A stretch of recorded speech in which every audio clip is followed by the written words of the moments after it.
And joining me now, my next guest, Steve D'Ambrosio for Antonine Boxing Club. How you doing, Steve? Hi Jamie, how you doing? I'm good, man. I'm good. It's been quite a mental few months for me, and I'm glad you're coming because you're going to talk about what it's been like for you. Obviously, we've met a few times now at Antonine. Even if you're no boxing, you're there supporting like the shows and stuff like that. They had the novice show last year. They've got another show coming up, which it's a similar sort of style. It's kind of like a back to basics show, but boxing has played a big part in your life and your development, like personally, as it has in a different way for mine. Although I'm not a boxer, there's a lot I get out in meeting people and hearing their stories and speaking to them. So if we go back a step, just remember, do you remember the reasons why you got involved in boxing? Yeah, I do. So obviously my journey's a wee bit different to some of the kids involved. I'm a bit older. I was turned 30 last year, so I could have got into it a bit earlier, but the reasons that I did get into it were a bit different from maybe some of the other people. So I was about 24, 25, and I was kind of going off the rails a wee bit with the drink, drugs, and that's when the depression, anxiety, and everything came in. And I just remembered the last time that I was actually happy was when I was a kid doing taekwondo, of all things. I did taekwondo for 7 years when I was a wee guy, and it gave me that discipline and self-respect and confidence. You find as well the fitness part of the too. like then people always talk about the endorphins that come out and you're eating healthier, feeling healthier, and then your brain's healthier, and you think that played a part. No, it did. But I was trying to identify why things weren't going the way they should be going, and I just thought back to like martial arts and how it was always a kind of guiding factor in my life. And I always wanted to go into full contact stuff like Muay Thai or boxing or MMA or something. So when I was 24 and living in Holland in the Netherlands, I don't know if you know much about Dutch kickboxing. No, I don't. Okay. I don't. So Dutch kickboxing, it's on a level with like Muay Thai. It's really internationally well known. In fact, most of the world kickboxing champions were Dutch, and a lot of them came from the same few gyms in Holland.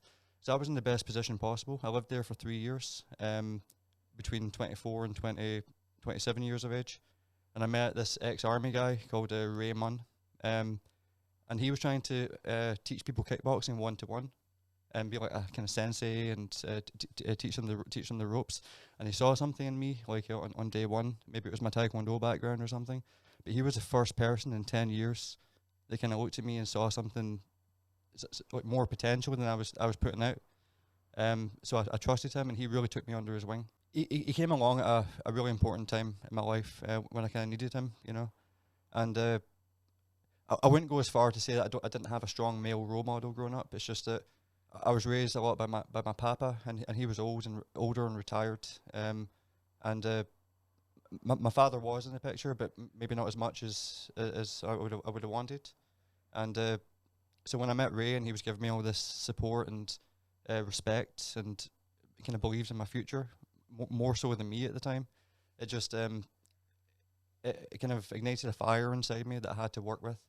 And I realised that I couldn't make him proud by training hard if I was out drinking or smoking or doing other stuff, you know. And there comes a point where you have to choose a path, because you can't combine both lifestyles. Yeah, you're right. And I realised that Monday, Wednesday, and Friday with Ray, you know, doing the drills, the kickboxing, just putting the bag, like I like that more than everything I was doing with every other single dickhead that worked in the same company as me over in Holland. And that carried on, and I ended up training at some of the biggest gyms in Holland, Magiro, Amsterdam. Just to put it in perspective, like, you see if you had Floyd Mayweather, Mike Tyson, like 5 world champions all coming from the same gym, like Kronk in Detroit or something. Yeah. So Magiro was like the Kronk of kickboxing, and I was training there with the head sensei Andre Menard and stuff, and yeah.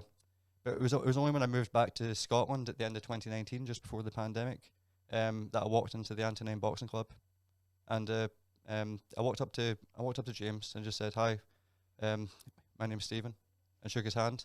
And James looked at me in the same way that Ray Munn looked at me 3 years before. Yeah. And I knew right that I knew there and then he maybe saw the same thing. Well, I think that was. What do you think there was like a discipline or a respect that you, or just your presence maybe had. It's a certain presence. Because it's like people say real recognise real, but there's also like we were speaking about some of the coaches to one of the parents. There's one of the coaches, for example, Alex Mullen. He brings up like he's a sort of coach when he walks into a room, you sort of feel his presence. And James is kind of like that. Oh yes, as well. And for me, like Danny in particular as well, has been somebody has been a friendly face that I'll see at like different home shows and that I just feel like, oh, there's somebody I can go say hello to if I didn't really know anybody else. But do you think that just when you met James, you just felt like sort of that aura for each other? It was instant, you know. I think it maybe went both ways, because after those 3 years with Ray, I wasn't carrying myself the same way, you know. I stood up with my chest out, my head high. I looked people in the eyes now. And I gave a firm handshake, and it was just all these wee cues. I think James just read, and I also read in him, and it's been a good relationship for the last 3 years. You know, he's really been in my corner the same way that Ray was.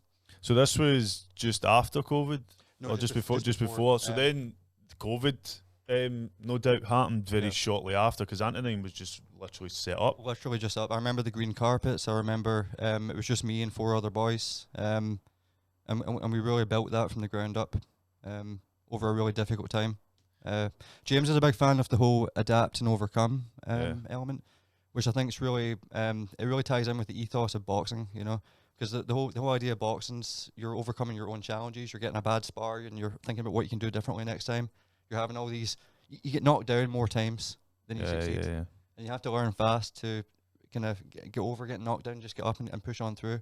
And James kept on pushing this message, adapt and overcome over the whole pandemic. We were doing stuff outside. We were doing Zoom sessions. We were doing everything we could to stay ticking over, you know. And that was, I mean, everything just sort of stopped, especially in like the boxing community, like, which is part of the reason why our streams and that started pushing. But it was just like no one really knew what the right answer was, and sometimes boxing clubs are told, oh, you can't open, and then only elite boxers can train, and then you can have sessions outside, and it was just like, as you said, you were adapting and overcoming every sort of obstacle that came, but there wasn't any really clear way of doing things. No. And of course, my opinion on the whole pandemic was slightly coloured by the fact that my papa, Philip D'Ambrosio, he passed away on the 6th of April 2020 from COVID, and it was 8 days after he got sick, you know. So it was So that happened in 2020. 2020.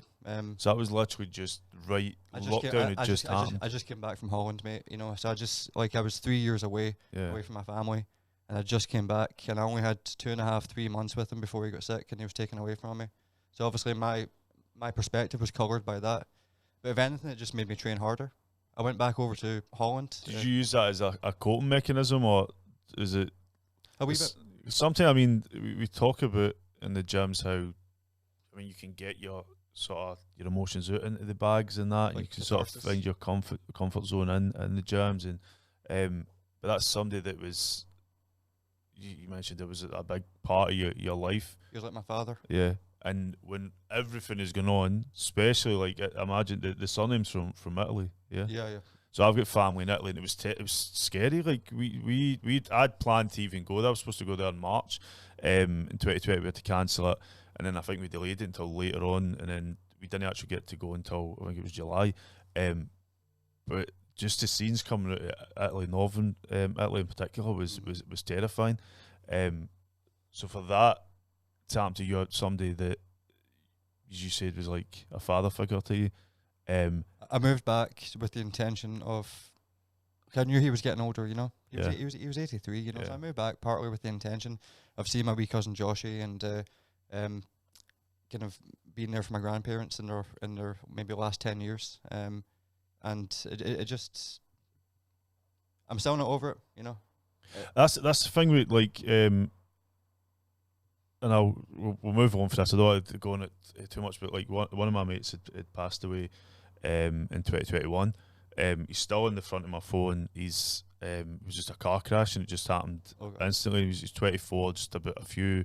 It was about 2 months after he had a baby, and I still like think about him constantly, and I still feel him every day. Or And is it there was, every week, or and and I try and explain grief to people because I do sort of have a different outlook. I've been to a lot of funerals. I've seen a lot of young people passing away as well as old, and it doesn't. In fact, my grand sister, who's my great aunt, her funeral was today. We couldn't make it because it was so far away. But she passed away just 2 weeks ago, and every single time, like, it's you can't. People say, "Oh, they say you get over it. You don't get over it. You learn how to sort of adapt." What was that you said? adapt and overcome. Right. It doesn't get any easier, but Yeah. we get stronger. Yeah, yeah. Every day, you know. And I think if you feel their love and acknowledge it, it does kind of help. Like one of the things that, like, my mate was Muslim, and like the funerals happened quite quickly. So within the space, it was 2 days after he died. It was during COVID, so they were telling us not a lot of people could. It was kind of like the tail end of a lockdown, so hundreds of people turned up at the mosque, and then they went to the burial. And one of the things that was quite comforting for me is they lifted the sort of the top of the casket because they wanted to point his head to Mecca, and he just looked so peaceful. And at first I thought I didn't want to see him, but when I seen him that peaceful, kind of like it was just like it felt like he was just at peace. Yeah. And that whole grieving process was a lot different for, say, like with my mates that are Christian or Catholic or whatever pass away, but there's like a period of the death, and then you have to plan the funeral, and then there's another period of mourning and stuff like that. But the the point I'm making is that when I still think about him constantly, I see his face every day when I use my phone. Yeah. And sometimes if I'm questioning things, I'll be like, well, he never had opportunities, and that's what sort of motivates me. Like, I should push myself because life is that fragile and it's not infinite. So back to you. So this was at the just when COVID lockdown sort of happened, started. You went back to Holland.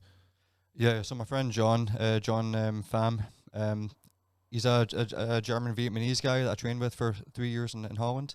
And when my granddad passed away, he just said, "Hey, listen, bro, why don't you come over to Amsterdam? Like, no, you don't have to spend any money. You can just stay with me." That's such a decent thing to do, Stay man. with A me for good 2 mate. months, and I got the If this never happened, I might have even ended my life that summer. I don't even know, but Were you struggling? very much so. Like I didn't know I could feel so desolate before. Like that was the first time I'd lost someone, you know, and for somebody so important. But John brought me over, and I was training consistently in Madeira for 2 months. Obviously, coffee shops as well sometimes, you know. But that 2 months of summer in Amsterdam, just in the middle of the pandemic, when things had opened up slightly, man, I think it saved my life. And I came back with such drive, and it was that year that I had my boxing debut as well. Across the ring in the blue corner, wearing blue and tartan shorts with white trim, weighing in at 70.6 kilos. He boxes for the Antonine Boxing Club tonight, makes his debut in the ring. Please welcome Stevie D'Ambrosio.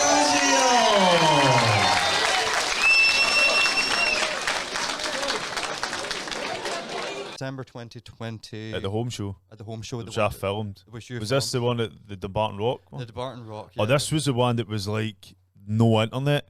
Yeah. It went for the Antonine show went for having the worst internet any show I've ever been to because we couldn't even get a signal because at Dumbarton Rock. And then our next home show was in the Hilton, Grosvenor, which was like the best internet we've ever had. It's like the speeds were crazy, so it just went through like one extreme to another. It's just like Dumbarton Rock, the volcano. Oh, it was so difficult. It was at Dumbarton Football Stadium. But that fight, you have to bear in mind, Jamie, I was waiting maybe 3 years for my debut. Yeah. Between starting training, well, I mean proper training, like not taekwondo. I mean like actual combat training in Holland, and then moving back in the pandemic. I was waiting 3 years, and especially with my papa, you know, and things weren't going well in general. I was between jobs and stuff. I went into that fight prepared to die. Right, I went under their name, Stevie D'Ambrosio, and I went into that fight prepared to die. And that's why I put on that performance. And I didn't have the same mentality on the other ones, but... So was that the adjustment between the two sports? Because they're different sports. They are different sports. How easy was that, or difficult? It's a very good question. And it's something that a lot of people don't think about either. Like, I get questions sometimes in the gym, why are you cross-training Muay Thai and blah, blah, blah. But these people are naive and don't see the bigger picture. Like, of course. So I've got my mate Ahmed was a Muay Thai boxer and then transitioned. And some people can see his stance still. Yeah. and they still recognise it. Oh, he's done Muay Thai before. The Klitschko brothers did Muay Thai way before they did Yeah, boxing. Josh Taylor did Taekwondo for 7 years. He's got a damn Taekwondo tattoo on his. That's a Taekwondo. Yeah, that's right. You're TV right. You're right. You character. spoke about And it. it shows in his footwork and stuff. So for me, as like and this is why I really respect people like Anne Armstrong, who you have on the wall over there. Who's Oh yeah. yeah, she's a bigger picture with regards to martial arts and the history and the culture. And it's not just UK amateur boxing. It's a very small part of it, you know. Yeah, yeah. I love martial arts in general. I grew up with the original UFC. I'm a bit older man like this, so for me it's about being the best martial artist I can, Yeah. not just the best boxer or the best Thai boxer. And I'm fed up explaining it to some people in the club because they'll never understand the journey. But back to your question about the transition, boxing's harder. Yeah. Boxing is harder. The footwork, the range control, the head movement, the timing, like it's different, you know. In kickboxing and Muay Thai, you tend to stay on the spot, and it's very linear. It's like who can take more punishment type of thing. Yeah. You know, it's back and forth, a lot of clashing. But in boxing, it's an art. You know, it's you have to learn to dance before you can fight. You have to move your feet. You have to move your head. And I found that aspect of it so much more difficult than like just Muay Thai or kickboxing. I had to almost relearn how to fight when I joined that club. Wow. Yeah. So remind us, how did your debut as a amateur boxer? What was that like in the night? Walk us through it, from turning up at the event, getting ready to box, the outcome, the feelings afterwards. Well, I was running late to start with. Like I'd be late for my own funeral, man, and I forgot that at the time you had to shave your beard. Yeah, that's right. Yeah, that changed just after. Actually. Yeah, they changed it just very recently. So I phoned James. This was like 10:06. I was meant to be at 6:30. I was like, "Here, am I meant to shave my beard?" He was like, "Yeah." So I shaved it and then like had my shower. Then drove like with the windows down to the Martin Rock. Pure sweating like shit, you know. Like, and I got there and they're like, "Oh, you're here. We thought you weren't turning up." So I got ready, but you know, it felt natural. I knew what I had to do. I wasn't anxious or worried or nothing. It felt like I had a job to do, and I did it. And after, so I was walking up to the ring, you know. I felt fit. I felt strong. I saw the guy in the corner, and it wasn't really about him. It was about me, you know. And I've had to explain every time I fight now, it's not the person at the other side of the ring that I'm fighting. It's the person. It's the man in the mirror, you know. Yep. I don't even care what their name is, you know. It's me against me. It's me against who I was yesterday. That type of thing.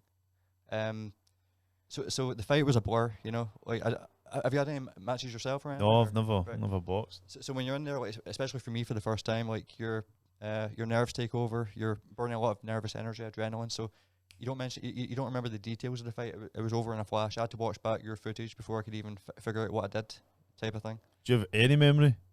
So the bell rang, and I remember like us both coming up to each other, and I just started punching, and didn't stop punching. Did you have a game plan before that you thought this is what we're going to execute, or does it kind of go out the window and then you during the round you're reminded there? Or I was doing a lot of shadow boxing in the run up to like shadow boxing's it's probably the most important tool because it's where you utilize your what you learned in sparring and how you would use that information next time. Yeah. So like obviously I had my game plan, like work the jab, circle out, stay away from the right side, but all of that goes out the window on your first, second, third, fourth fight, you know.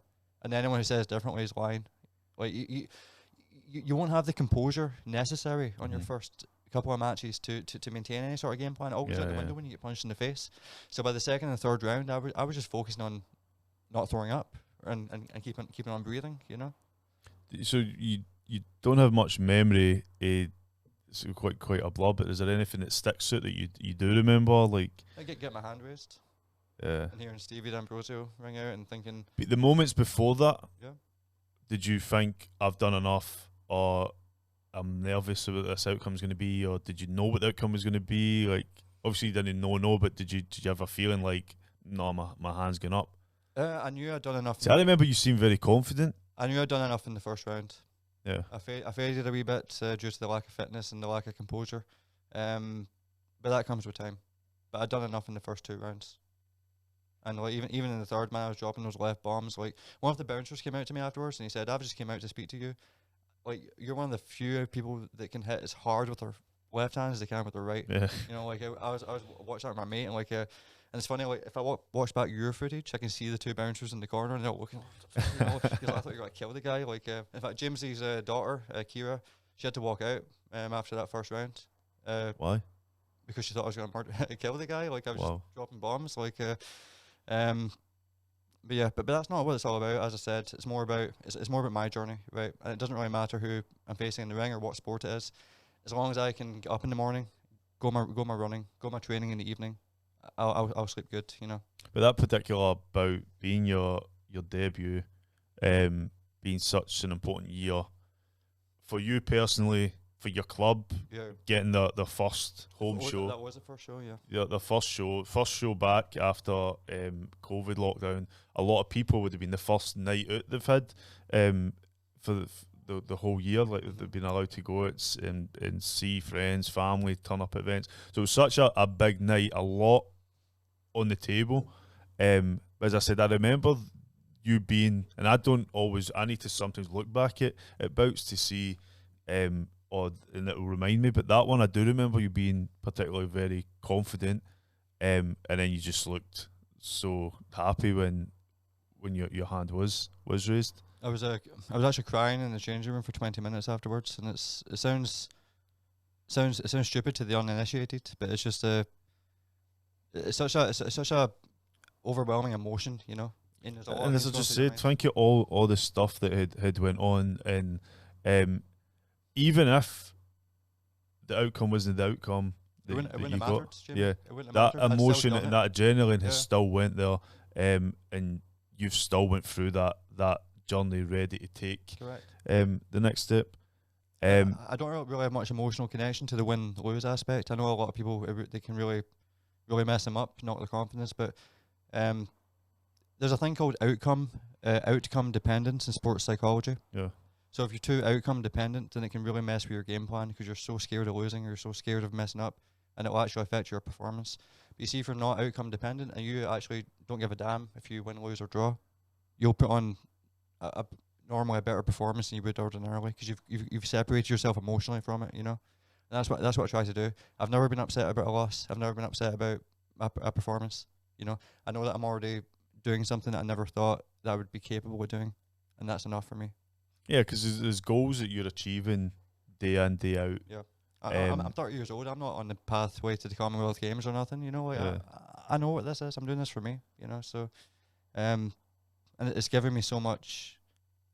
It's giving me more than I can even put in words. So, following on for that, how many bouts have you had in total? 3 now. So you've had another 2 since then, both at the home shows? No, the second fight was the first novice championship since the pandemic, and that was a massive tournament. Yeah, it was the biggest tournament in Europe at the time. Really? But it was about 800 boxers 800 registered. Over 6 days, over 2 weekends. We had 130,000 views of the streams, which it was the first one that JATV and Boxing Scotland had worked together on. So for us, it was like a massive event. Not everybody could travel. Not everybody was still willing to travel. There were still some restrictions on wearing masks and that, if I remember. But that was just, I think there was a build-up of people that were waiting to box or hadn't been boxing, and they split up as well, 0 to 3 fights, 4, 5, 6. For the first time, I believe. Yeah. So that was like a huge event. How did you feel getting into that? I hated it.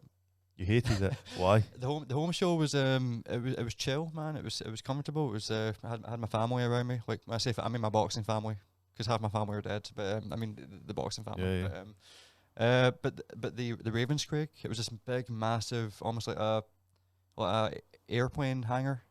Ah, you're right. With That's everyone what it feels skipping like. and walking up. It felt so impersonal, like, and a wee bit scary as well. You know, and I went up, and it was the first time I'd been in an Olympic-sized ring. Never mind fighting in one. Yeah. I thought my opponent was a wee guy, like far away, and then he got to me. I was like, oh my god, like I'm never fighting at 71 kilograms again. Oh yeah, I fought at 71 twice, despite being a wee guy, you know. But on the novice championships, the guy that I fought in my first heat, he went on to win the gold. So I don't feel too bad about that one. And then my next fight was at the Grosvenor, which you were there. Yeah, as well. yeah. That was the best Wi-Fi Yeah. that we've had, I think, at a show. But no, I'm definitely more comfortable with the home show vibe. You know, I'm not really looking to compete on a world stage, so I'll see. Maybe I'll get more confident with these types of things. Maybe I'll enter the developmental championships next year. But for now, I'm just happy with the process, and I trust the process, and I trust everyone at the club. And you, as I said, are a big part of the club, but you're there on days that you're not necessarily boxing, that you've been there to support younger boxers and I've the been there coaches. since the green carpet. Like I've got Yeah, pictures on my phone. Like it was just me, James, Danny, Aiden, our friend Lewis, and a few of the kids. Like the original core group. Like I've been there since day one. You know, Yeah. and it's as big a part of my life as eating and breathing and sleeping, and that's not going to change anytime soon. And in terms of that's your physical aspect of your life, like in terms of the mental health, have you seen improvements? Have you had ups and downs, or how are you managing with that? Well, for me, the big one, well, it's along with the depression stuff, it's also addiction. You know, like Yeah. I was in addiction therapy for a year, for alcohol, marijuana, and I'm allowed to say drugs names. Yeah, you can Okay. see you want. Alcohol, marijuana, and cocaine. So it's been about 2 years since I've done gear, but the weed and the alcohol definitely crept back in. And unlike these other things, you don't really hit rock bottom with weed. You know, you're not selling your belongings to buy weed. You're not falling out with people over weed. Like, but it still damages. Well, for me, it was damaging a lot in my life. You know, There's a whole lifestyle with weed that having a lot of mates that I've seen as a lot of mates that I've lost friendships with because the lifestyle of smoking, like everything just revolves sort of around that. And I don't smoke. I've never smoked. I've had a pack of edibles once. I ate like 3 grams of edibles and had a panic. 3 grams in the one. How did you Had a panic attack, Oh got my taken to hospital, God. and they just were sort of like, you have to just get it. I thought my heart was going to stop. Well, 3 grams will do that too. Most people take 0.6 grams of edibles. So these just came from California. I didn't know what they were. My mate that smoked a lot was like, I'll just take them. He's got videos of me like just literally panicking, and they take me to hospital. And that's the only experience I've had with cannabis. Well, I'm sorry that was your experience. My other mate that turned up, I remember he was like, oh, you need to take more and get to a higher level of highness. And I was like, I seriously thought they gave me LSD. I thought you have to get new mates, Jamie. That's not fun. Like, well, me and him have felt it since, but the point I was going to make is he would tend to smoke like Stardog and Amnesia Haze and stuff that I think's been sprayed with something where he's getting like a chemical buzz rather than a natural weed buzz. well, I mean, Does that make sense? I've seen some some people talk about it, but I don't think it's been weed's talked about got a enough. lot stronger since the 90s. You know, like the bits like my dad used to get and stuff. Like it's not the same. Like it's been like Amnesia Haze and all of these sativa strains have been bred for that. But there's a big misconception there too. Like you do get spice, but it's more like the spray on the paper and the gels and stuff. But for the most part, the weed that you buy here, like it's not been messed with. You know, people do grows all over. I know a lot of people that deal weed in large quantities. Like, it's not sprayed, it's not contaminated, and there's nothing really wrong with it. It's just whether you want to spend the rest of your life like that or not. You know, like the problem with it is it's not physically addictive, but it's mentally addictive, and it's very rare to find someone that can do it recreationally now. You either smoke or you don't, and like for the people that I was friends with, they were smokers. You know. And do you find that everything sort of revolved? I used to say to some of my mates, if you take the weed off the table, none of you would be mates.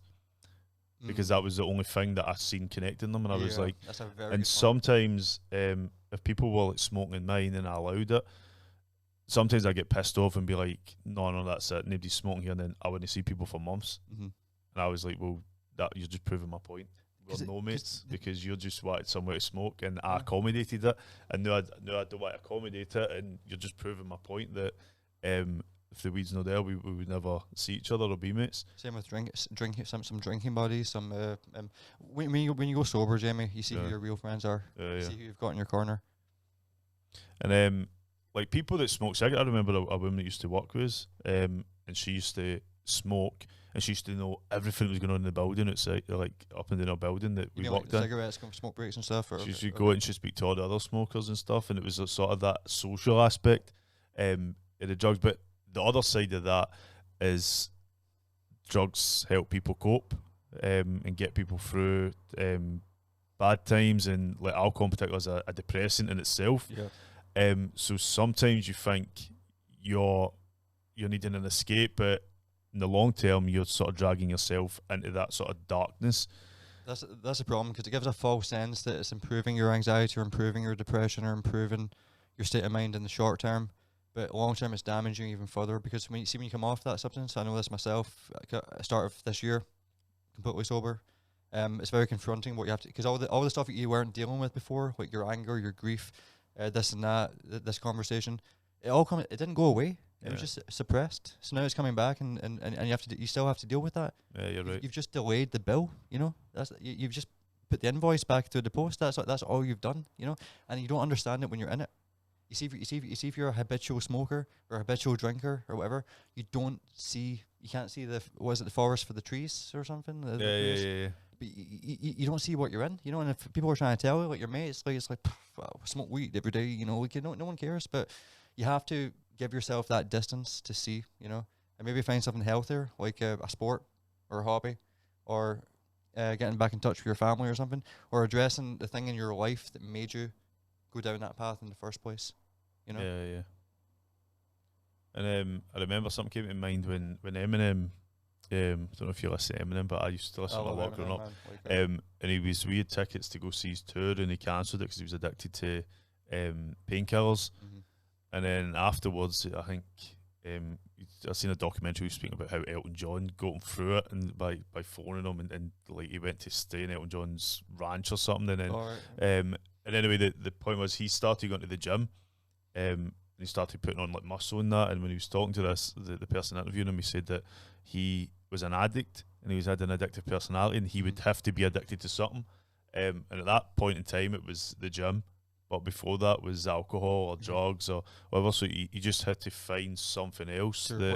Well, I mean, you can realign sort of your friendship groups, and like you find mates in the gym. Yep. You'll find mates that are going to smoke. You'll find mates that are going to drink. You find mates that are going to take drugs, and it's just taking those first steps, which is hard, especially if you've got a lot of mental shit going on. Yeah. I know myself, like I was speaking earlier about the awards show, and I've been quite open about this because I think that over time, I'm from Drumchapel, where like I know at least 10, 12 people that have committed suicide since I was like 12, and there have been times when I remember once sitting on a bridge. In fact, it was I remember the date, December 11th, 2011, and I was out at my mate Ahmed, who's a boxer. Mm-hmm. Black Assassin, we were out for his birthday, and I was supposed to leave his birthday. There's only 6 days between him and my sister's birthday, so I was supposed to leave his party, which was in Carbon nightclub at the time, and just go down to One Up nightclub, which is now Kong. And I didn't make it there. I was walked all the way down Buchanan Street, and I remember like arguing with myself on the bridge that's it's called the suspension bridge just at the Clyde, and I was arguing with myself, crying, thinking, I was thinking about just leaning back, counting to 3 and leaning back, and my phone that I put down next to me, it just started ringing. And one of my mates, who wasn't out with us, but he stayed in mine, and he phoned me to say, "Oh, can you bring in food?" And they would never phone me if I was out, and phone saying, "Oh, Jay, where are you? Can you bring food back with you?" And then obviously heard I was upset and just like stayed with me on the phone till I got a taxi and then went back. Yeah, okay. And like I'll never forget. The next day was just like a complete, Fight Club when he goes to the. Have you seen it when he goes? It's one of my favorite books. I've read the book, seen the movie. It's like a Bible for young men. So there's a scene in it where he robs I think it's a petrol station or something like that, and he takes the guy's ID and he's like, "Oh, you're studying to be a pharmacist or an optician or something. I'm going to come back and make sure." I'm going to come check up on you. And then he's like, when he's arguing with the other character, he's like, tomorrow he's going to, the grass is going to smell a bit fresher, the air's going to taste. First day of the rest of his life. Yeah. And that's sort of what it felt like the next day. Now, my life wasn't all roses and that after that, but I did feel like, wow, I was ready, like trying to convince myself to go off a bridge. Yeah. And it's not been the last time I've been in that position. Like even like when I came back fairly in 2021, was it 21? COVID's 2020. I went there 2020 and then 2021. came back. My mates had to phone the police, and my mates were all searching Kelvin Grove Park because, again, I was just like, and the alcohol played a big part of it. You think? And this is what I'm so honest about it, because I don't need the alcohol to talk about it, and I'll talk to people and I'll talk to my mates and I'll try and speak to them. On the week running up to the award show, I was just like, I think I have problems dealing with stress, or put myself into situations where it's like massive stress. But on the awards were on the Friday. On the Tuesday, I'd text one of my mates saying, "Yo, I just feel like killing myself right now," and he replied back to me, and I felt shit with this because I was like, I've put my mates through a lot of stuff, and sometimes they tiptoe around certain things as if to try and protect me and be quite defensive on my behalf. Like Ahmed, I remember one night, my mate who was in Iraq phoned him to say, "Can you go to Jamie's?" And he ran at 4 a.m. to just come and sit with me, and I didn't know he was turning up, just because I was talking to my mate and getting emotional and stuff. But on this week coming up to the awards, I text my mate saying that, and he replied saying, "Oh Jay, I don't want to wake up one day and you're not here." Yeah. I just felt like, and he's a type of boy, we spoke since this, but he's the type of boy that won't open up that much. And the fact that he said that, it just, because it wasn't normal for him to say something like that, I was just like, fuck, what is it? Does it ring a wee bell? I was like, I don't want to put people through this, and I don't want to keep being in this position. And after the awards, it was a pure calm down. Like the awards happened, and like I was glad we achieved. I didn't think it was what I wanted to fully achieve, but it was a big night, big celebration. Craig Stephen, the hosted it, just saved me in a lot of fronts, and just turned up and was like, right, we have to do this. This is how it's going to happen. And even during the award show, juggling stuff to make sure that it was just running smoothly. And then a lot of the people that were turning up, like Leo Church's mum, Shawnee McCormick, Jason McCormick's mum, people that I recognise for different gyms that were just like really supportive in the background, and just made, even my own family, my sister and that, my nephews were there, like it just. And then boys from my youth group, one of the boys said to me through area, "Oh wow, Jay, you brought the whole ghetto." Right? And I was like, do you know, I wouldn't want it any other way. I wanted it to be a celebration where people that only in my boxing circles or boxing world can still come, and like we guys that were like 13 years old that I had to put them up for drinking too much Red Bull, but that was like my wee football youth group. But the whole point, I mean, that week in particular was probably the last time I felt like, wow, needed a break. Was ready to just throw JATV away. Was ready to be like, I just want to disappear for a bit, because nothing matters in those moments. That's what it feels like. Nothing matters. You could throw away your job, you could throw away JATV, you could throw away your car, you know, so nothing matters. And you do sort of need to re-establish what's important. And then I always think, like, I'm very bad at being motivated, and some days I was spending, like, in fact, after the awards I'd probably spent weeks just not doing nothing. Couldn't go to bed till 5 in the afternoon, getting up, just getting something to eat, going back, and I'm staying, rinse and repeat. Yeah, and I'm staying with my parents, so they're kind of like sort of keep me in this wee bubble. Like, my parents are great, and I've moved back to Ballock last March for the city centre, which living in the city centre was chaotic as it was, with all the boxing shows and having the 2 shops. And then just this year, gave up both the shops. The awards show was like a big massive deal, which I want to do again. We started the process again. I want to have it in summer. Learned a lot, but learned as well that I have to sort of protect my own space and do it in a way that I'm not getting exhausted and getting run down. And then those days when in between the big days, I'm like to my mates, all right, I've not seen you out, let's go out and get drunk, let's go out and drink, let's go do this, let's go do that. Because the days afterwards are like the proper come downs. Yeah. And you know that for addictions, and there's people in my family they've had different types of addictions as well, and it's hard to it's hard for people because there needs to be a realization in themselves, and then nothing happens overnight. You don't go for, oh, I'm drinking or taking drugs to all of a sudden that's it done.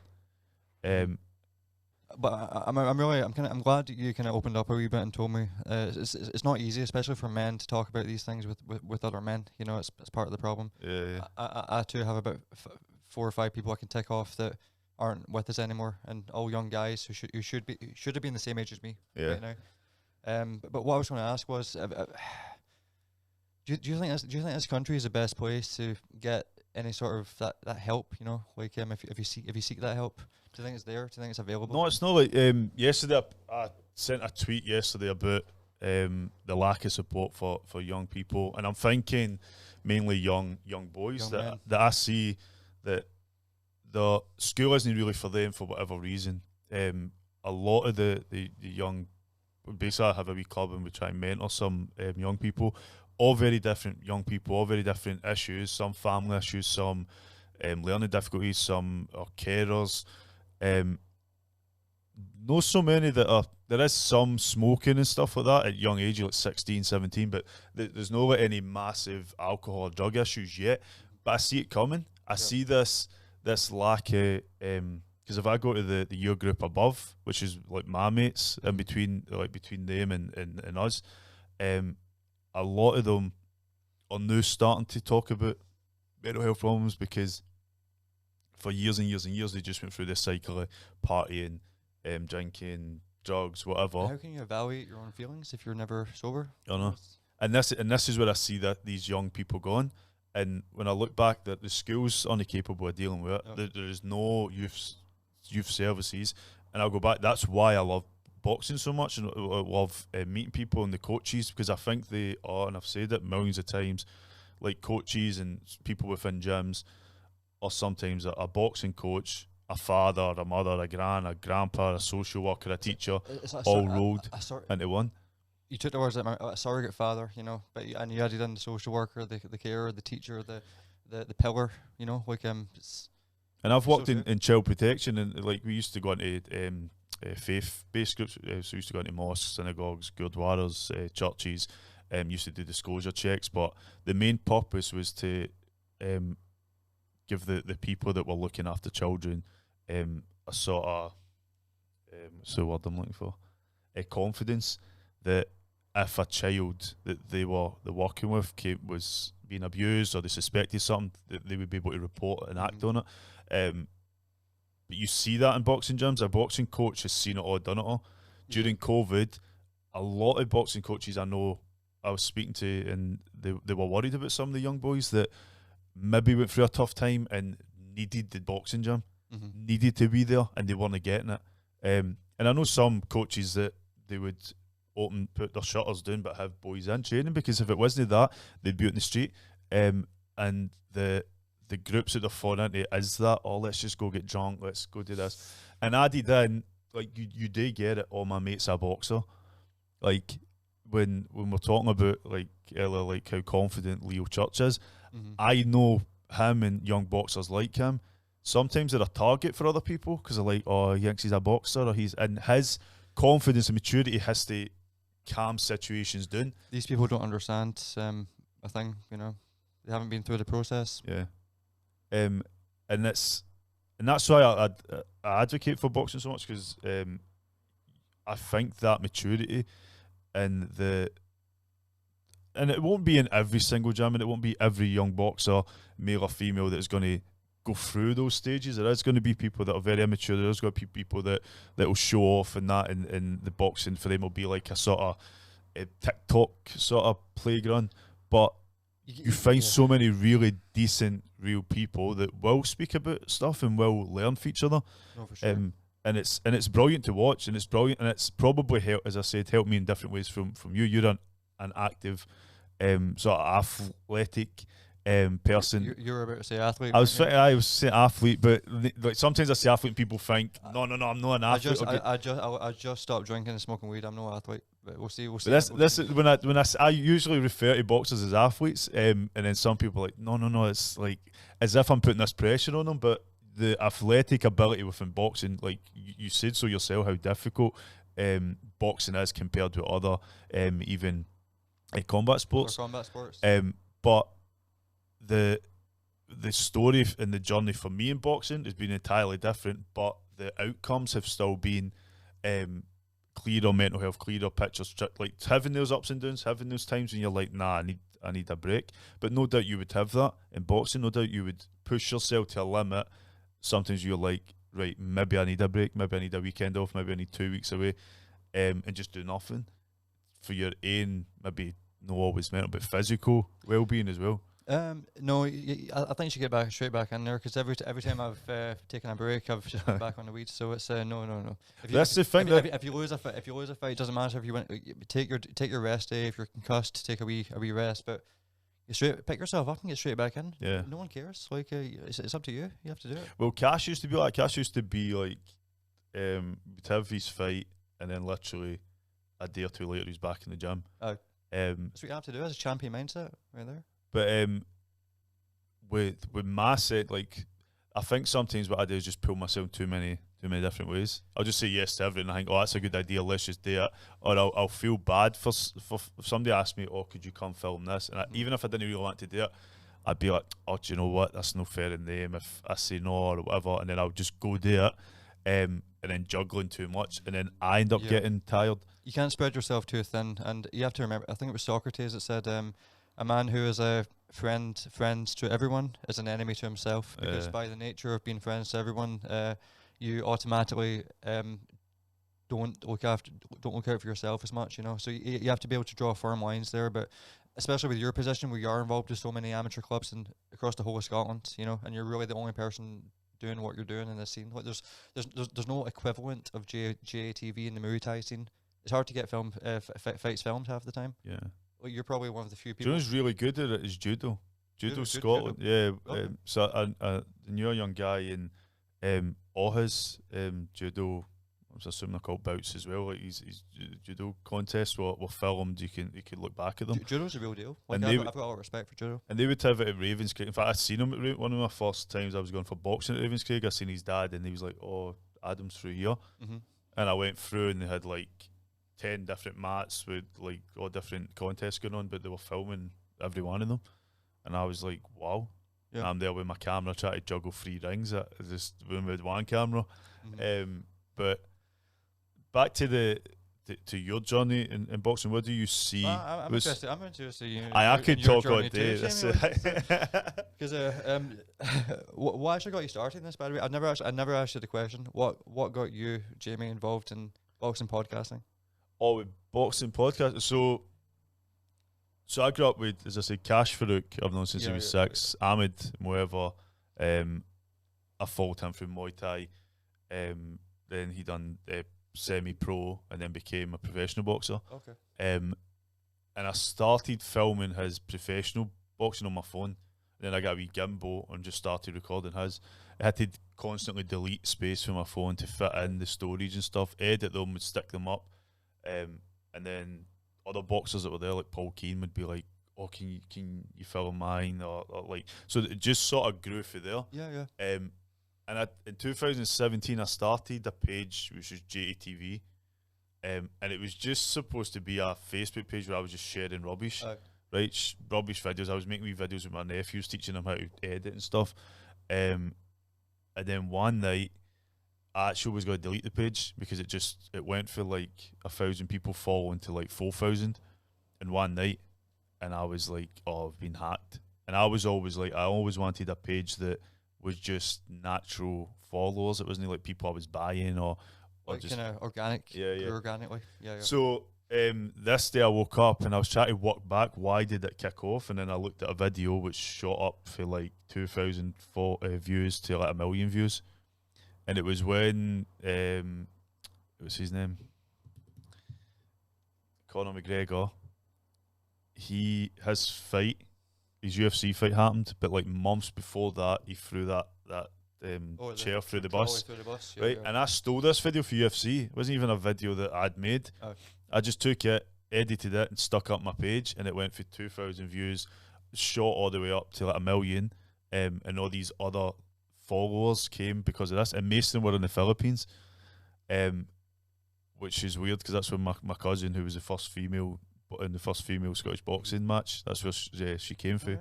But I was like, I don't want to to have a page where people in the Philippines who don't care about nothing I post. So I was thinking about deleting it. And then I'd heard Cash speak. No, one of my mates who worked with Jason McCormick's mum, so I'd never met Jason McCormick. And his mum was talking about the fact that on the day that he was to sit his maths exam, she was then to drive him down south because he was boxing in the GBs. So he did his maths exam and then went. And then she was to drive, and I was like, "Yo, that's mental, no?" That is mental. Right. So then I was speaking to Cash about it. I was like, "Cash, do you know?" Me and Cash were talking about where could I fit in boxing, and I thought it was pro stuff. And then I was speaking about his interviews. I was like, "Why?" Like sometimes Cash just loved to box, so he hated doing all the interviews and everything else. He just wanted to go to box and go in. And when I was speaking to him, he was like, "Jimmy, I never had anybody interviewing me when I was younger at the amateurs." Aye. And I was like, "Why don't I do something like that?" I said, "You know, I heard this boy that on the day that he used to fight, he used to do his maths exams, go boxing at GVs." And Cash went, "Oh, that's Jason. He's at my gym." And I was like, "What, you know him as well?" So it's just two people that separately didn't know each other. Like my mate that worked with Jason's mum worked in a bank, didn't know Cash, but Cash obviously knew this Jason's mum and Jason. And I was like, "Do you think you could get me an interview?" And he was like, "He phoned Colin Belshaw. Colin Belshaw was like, 'Come down.'" I always was a bit weary with Colin Belshaw because the only time I'd ever seen him was one, he was in the corner for Ryan Collins, who Ahmed was boxing. And this was when I was still learning about boxing, so I was just like, all right, they're the enemies. One of my best mates is boxing these guys, and I don't know them. So you just see them as like the opponents. Nah, man, that's not how it works. I know, but see if I go back to like the first ever boxing show I went to was my mate. My mate passed away. It's his older brother. Okay. And he boxed for Jim Chapo Argo, and he was 15, and he went, "Oh, I've got a home show. Can you come?" We went to it, no knowing what the fuck we were going to look at. I remember we were screaming, "Oh, knock his head off!" The person he was boxing was his mate, right? And it was an exhibition. Oh. And now I see mums and grannies and all when there's an exhibition going on, and the wee guys in the ring, and they're like, "Fucking punches, whatever," right? And I'm like, I was that person. Yeah. I don't understand that. It's easy. It's a brutal sport, but it's hard. From the outside looking in, it's easy to look at the tip of the iceberg and see the brutality of it and just assume that it's violence. But man, there's nothing sweeter. Like it's a science, and everyone's it's different. You know, like I don't even know how to put it in words, but you know yourself after being in the scene this long, speaking to boxers. Yeah. We're not thugs. We're not hooligans. We're not doing this to hurt people. You know. And that's what I learned when I met Jason. And I'd done it. So Colin was the only other time I seen Colin was he was in Cash's corner when Cash won the British title. Okay. And I'd seen just how much love him, Colin, and Craig Dixon all had for each other. And Cash was just like, they were like the role models of people looking after him, and you could see that when he won the title how much it meant to the three of them. So I went down to Renfrewshire Boxing, met Jason and his mum. Is that the one just over the water? So that it was up at Johnston. Actually, were they also doing Men Matter sessions? Yeah. Yeah, they were. No, I went to a few of their sessions. They're doing good. They were working very closely with the charity. Yeah. Actually, just I know you had a point to make, but before I forget, I did want to. Have you heard of Men Matter? Yeah, yes, I know Craig McGuire. Yeah, I've spoke to him at the. In fact, he was at the Antonine show.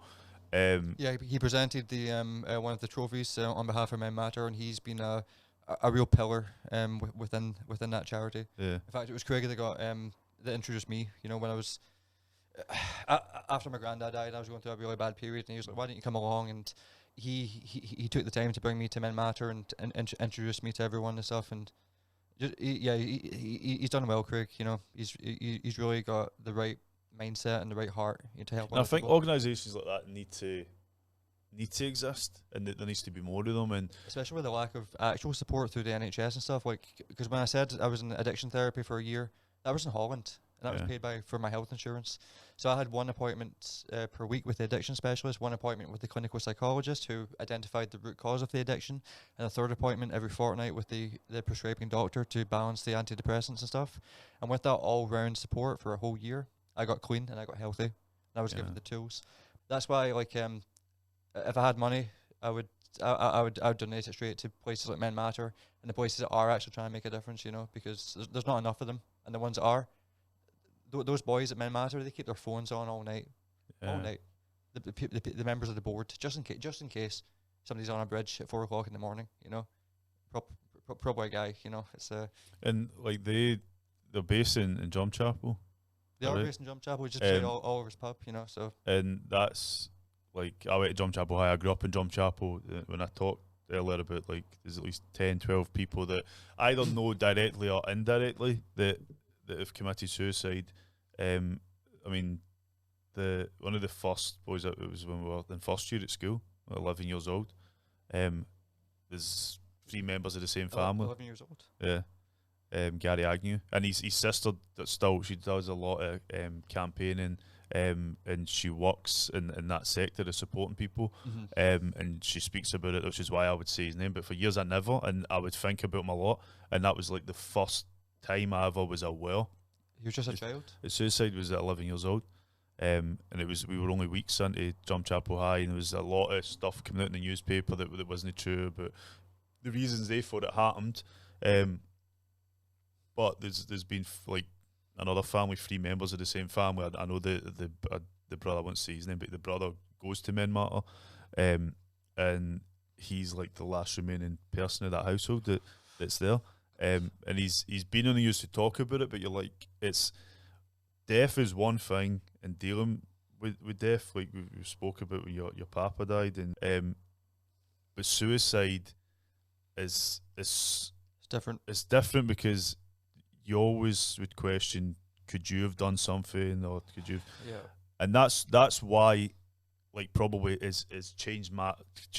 I'm not saying my mindset has changed completely. There is times where I've been like, and I don't feel guilty about it. That's another thing. Like, there's times when I feel like I don't want to be here. And when you think like that, everything else that convinces you to be here, you find the reasons why, or that no, they'll get on better with me, or I don't need this, or I won't feel like that anymore, or that pain won't exist, or whatever it is. It's sometimes hard because somebody had said to me, oh, if your mate had came and said to you, oh, I don't want to live anymore, what would you do? And I had to think long hard, because part of me was like, if I have a mate who genuinely is in a lot of pain, I know what I feel like, and who am I to then say to them, oh no, you're wrong to feel like this? Because they know that they would need to. I wouldn't want anybody to take their life, and I love seeing people do well, and that's another reason why I love covering boxing, is just I love seeing people succeed. I love it.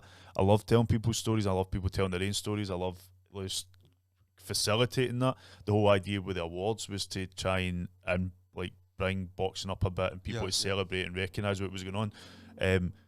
But at the same time, I also know what it feels like to be sitting on a bridge and thinking, all right, I don't want to be here anymore. And there is people say, oh, they're selfish or cowards or whatever. There is an element of selfishness, but it's after years and years and years of not being selfish, and you think, right, this is the only control I sort of have, is to take that action. The control aspect, it's really interesting you mentioned that. That comes up quite a lot.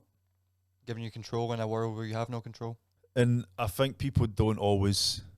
And I mean, there was a guy who I know quite well, and he wrote, from a religious point of view, or if you burn in hell if you take your life and stuff, and people started commenting on it, saying, right? And I get it. I've got a lot of mates that are religious. There's a lot of things we won't always agree on. There's positives and negatives with being religious and having faith.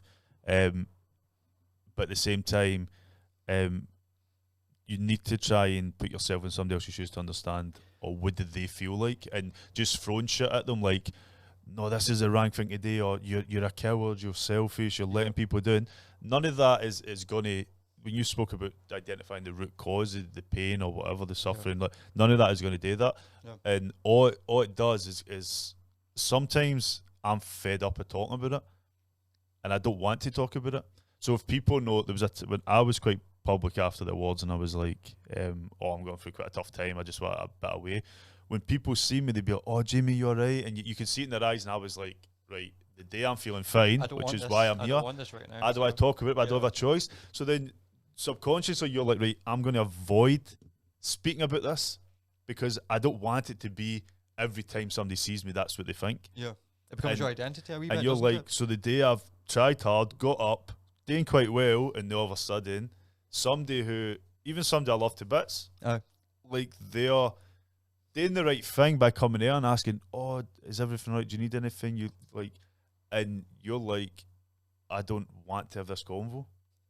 And now you just went back 2-3 steps and you're like, I don't even want to be here. And they probably think they're doing the right thing by having that conversation with you in the first place, but you know, they just don't understand. You know, there's a I always think about this, right? But there's a clip. It was the first show I'd done after the awards. I think it was the Western Districts.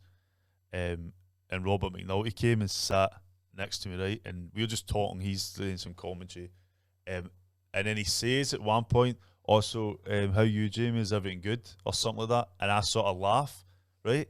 Because nothing was good. Oh. I had to force myself to go to that show, but I was like, nah, you have to do it. Yeah. And I just wanted to say to Robert, no. And Robert's somebody that, like, early, the last few years, he is somebody that I would speak to, and I sort of feel quite comfortable with him to talk about. I see him, like, if we bang at each other in nightclubs, we joke about it when he's came and done commentary. But I genuinely wanted to just turn the camera off and go, nah, I feel like, oh shit. And I laugh because I'm like, I know I'm just lying. And he doesn't even like clock on, but later, I think a day later or so, he messaged me saying, oh bro, is everything good? Because, like, you know, if you want to talk about anything. And that was actually, like, I felt like, oh, this guy actually cares, and probably clocked on himself. Yeah. He's read, right. Yeah. And I mean, there's no right or wrong answer. I message mates or speak to them and go, oh, is everything good? And their answer will always be aye. I look at every interview when I'm editing it. Sometimes I'm editing 5-6 interviews back to back, and I'm like, everyone starts saying, oh, how you doing? Oh, I'm good. How are you? Oh, I'm good. And it's just bullshit conversation. Talk is cheap, you know? Right? But we're on a live stream or we're recording, and I'm like, what else do I expect them to say? But it's just that repetitiveness or that that sort of commonness of using that, or I'm fine, when you're not. And that stuck in my head, that one with Robert Minotti, because I was like, I just remember how difficult it was. But there was a lot, because that was hosted, there's a lot of people from Renfrewshire Boxing there, and like, I get on with a lot of people in that gym. It's Cash's gym, Colin. It's a good gym, nice people. And they have been quite supportive of each other. But my channel, and I mean, we started in Renfrewshire Boxing Gym. We then done their home show, and Cash was there, and sort of everything just fell into place. Yeah. And that's how we sort of started. There has been other steps, like Danny, your gym. The man, yeah. Like, he has been one of the people that have, like, pushed me, because I never charged to do shows.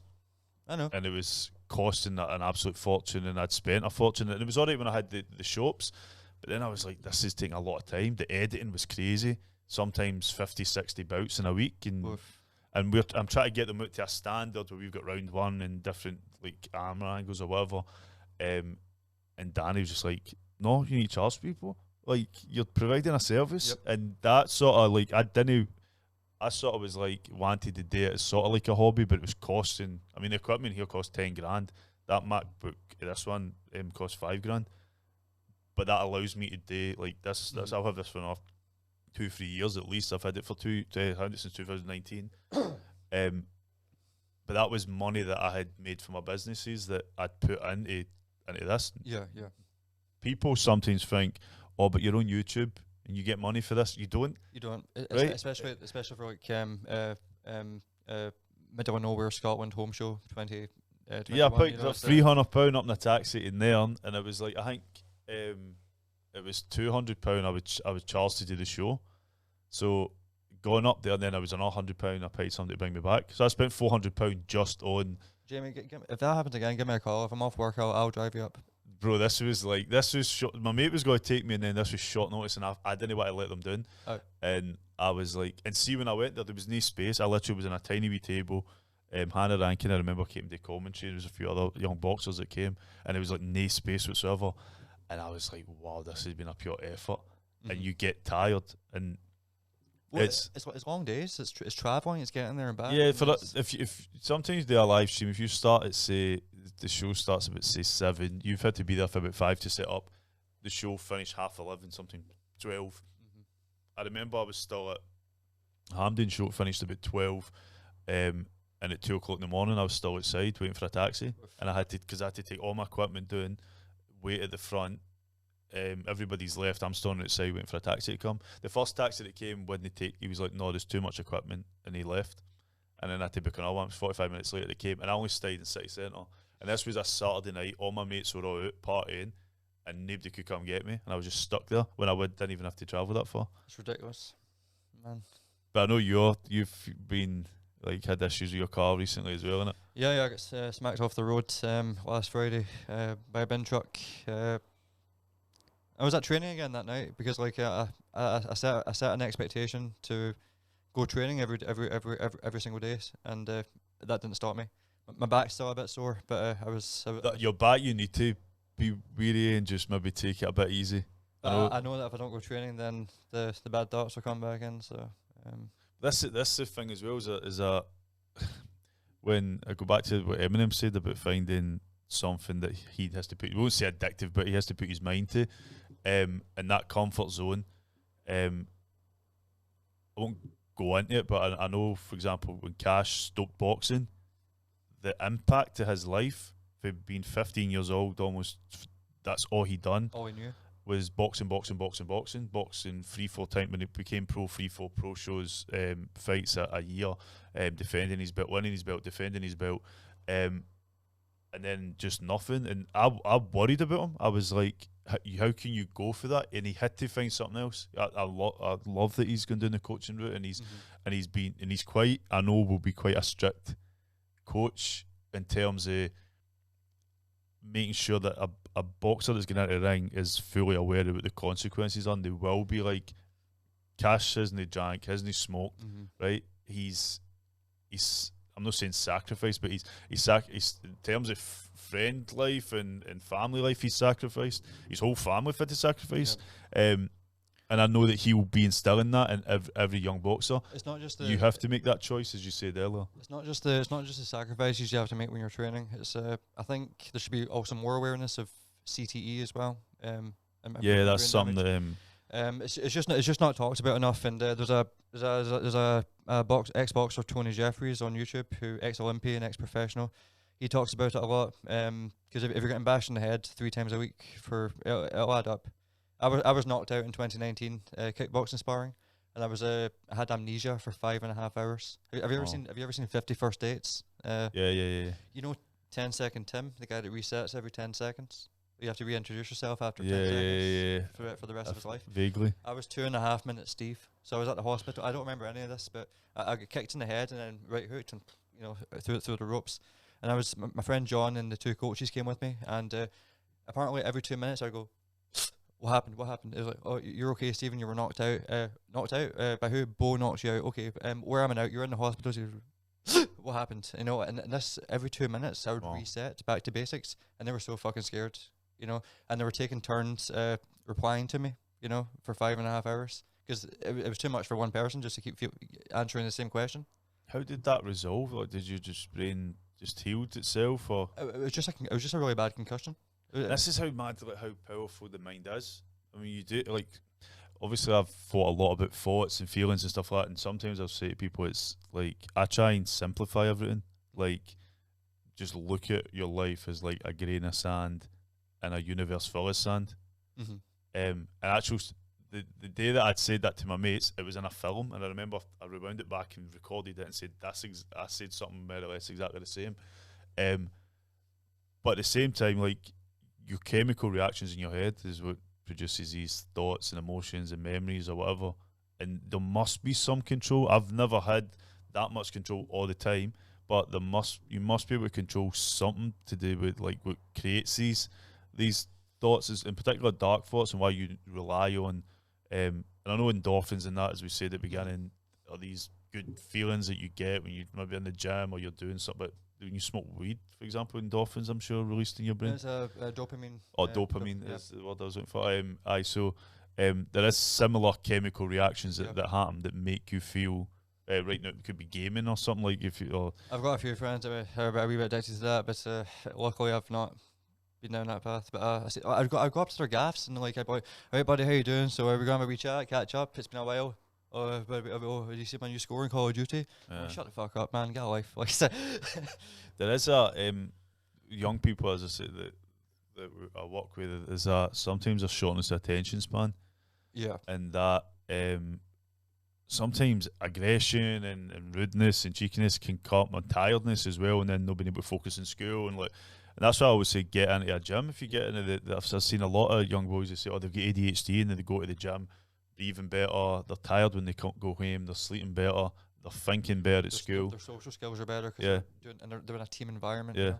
It doesn't really matter what the sport is, like, but you see, I know it's more with adults. You see, like, most adults I know, that are like walking balls of anxiety or depression, they're the ones that weren't put into sports when they were kids. Yeah. You know, they didn't learn the team building skills. They didn't learn the camaraderie, what it meant to be humble, to improve or work on things yourself. And so it should be mandatory, man. I don't care if it's football, judo, boxing. If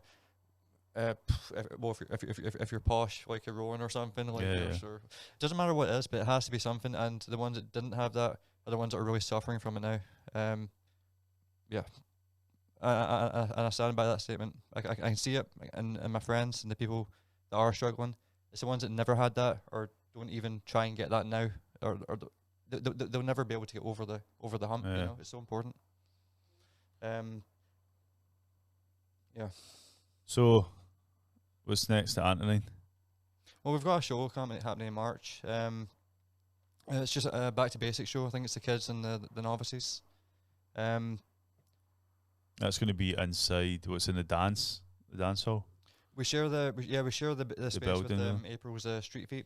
But for this one, we're going to use the space a bit better this time. So, yeah. But it was, I mean, when they done the novice show, I liked that. We just done like a highlight video, and I was sort of like desperate to put the and I see the point. It was sold as being like a novice sort of show where you couldn't really watch the bouts to suss out your opponent, and it was sort of like, and that sort of gave the young people sort of a bit more confidence to get in the ring and not have to worry that somebody's going to be watching this back.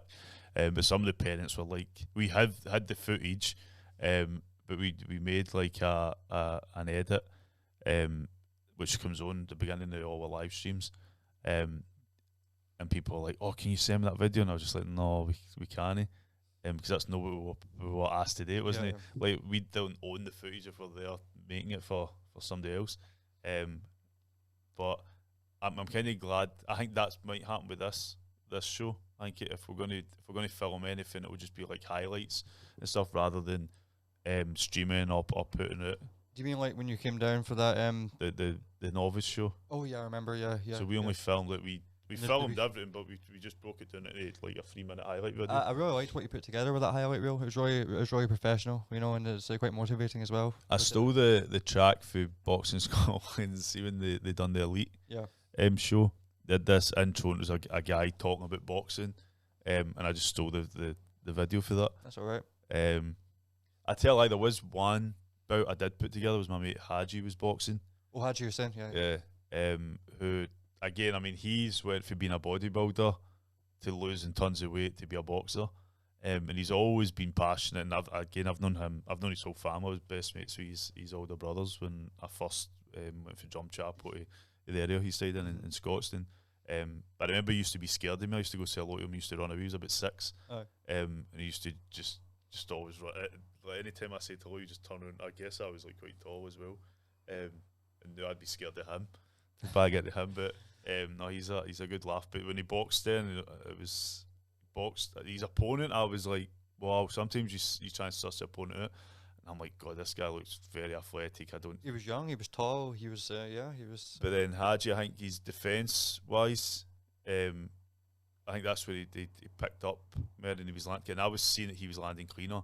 And I was hoping that the judges were seeing that, but they did. They'd said to him, or the other guy was just throwing, but it wasn't landing as much. I remember that fight quite well. I thought it could have went either way. The younger guy, he was trying to really kind of come out and box, you know. But what I really admired about Hadji's performance that day was he had the intensity. He was coming in, he was trying to close the distance and land the shots. And I recently read Jack Dempsey's book, his boxing autobiography, and it was like a lot too many clubs now. I know he wrote this back in the decades ago, but it still applies. Too many clubs try to produce point fighters who can outscore, you know, to get the medal. But you have to remember this is a fistic art, you know, where you're learning how to destruct another human being with your bare hands. And that's what I like when I see people like Hadji or myself, or like people who aren't afraid to just get in there and do it, you know. And there is too, especially going back to like the tip of the iceberg and how things look from the outside before you understand it.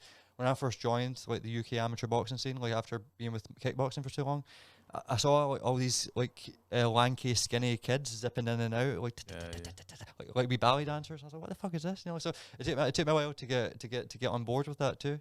But at the end of the day, I still like to just kind of come forward and fight, and that's what Hadji did that day, and that's why he got the win. Yeah. What's good about Antonine? Well, aside from the international level coaching, that no other club in Scotland is even able to replicate. I mean, it's just family, you know.